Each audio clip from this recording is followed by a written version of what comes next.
இன்றே டவுன்லோட் செய்து உங்கள் ஃபேவரட் ஷோக்களை என்ஜாய் பண்ணுங்க. என்ன நீங்க தப்பா நினைச்சுக்க கூடாது. வாழ்க்கையில உங்களை மாதிரி 4 நலம் விரும்பிகளை தான் நான் சம்பாதிச்சு வச்சிருக்கேன். நீங்க வந்ததுல நேருக்கு நேரா ஒளிவு மறைவு இல்லாம பேசுறீங்க பாருங்க, எனக்கு ரொம்ப சந்தோஷம். சொல்லுங்க.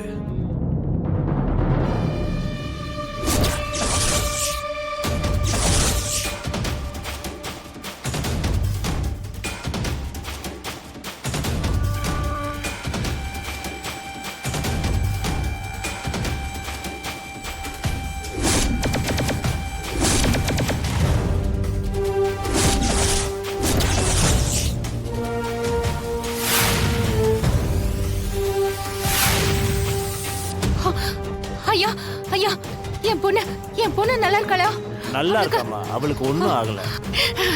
என்னங்க என்னங்க இது? எங்க எனக்கு பயமா இருக்குங்க. இன்னைக்கு ஏதோ தெய்வாதீனமா நடந்து போச்சு. ஏதோ ஒரு அம்மா திடீர்னு வந்து அவளை காப்பாத்துனாங்க.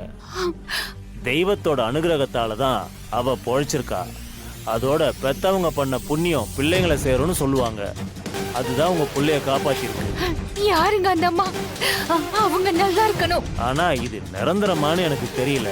ஒரு செகண்ட் தவறி இருந்தா கூட உங்க பொண்ணுக்கு ஏதோ ஒண்ணு ஆயிருக்கும். தவம் இருந்து பெத்த ஒரே பொம்பளை புள்ள, அதுக்கு ஏதாவது ஒண்ணு ஆச்சுன்னா உங்க மனசு என்ன பாடுபடும்?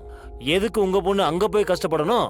ஏதாவது ஒரு முடிவெடுத்து உங்க பொண்ணை காப்பாத்துங்க ஐயா. நீங்க சரியான நேரத்துல வந்து எனக்கு சரியான தகவலை சொன்னீங்க. ரொம்ப நன்றி. சரிங்க ஐயா, வரங்க ஐயா. ஜானகி, கதிரை நம்பி தனா இருந்தா கடைசியில அவ முகத்தை மட்டும்தான் நம்ம பார்க்க முடியும். இதுக்கு மேலையும் அவ கதிர் கூட இருக்கிறது நமக்கும் நல்லது இல்ல, அவளுக்கும் நல்லது இல்ல. அவ இருக்க வேண்டிய இடம் அது இல்ல. நான் இப்பவே போய் அவளை கூட்டு வரேன். என்னங்க அண்ணா, ரகு அத்தை, அவர் கோவமா போறாரு. இப்ப தனாவை என்ன திட்ட போறாரோ என்னவோ.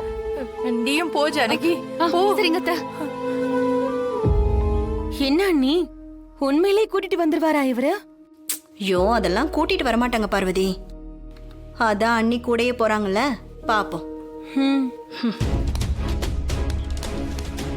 ஏங்க ஏங்க ஏங்க நானும் வரேங்க.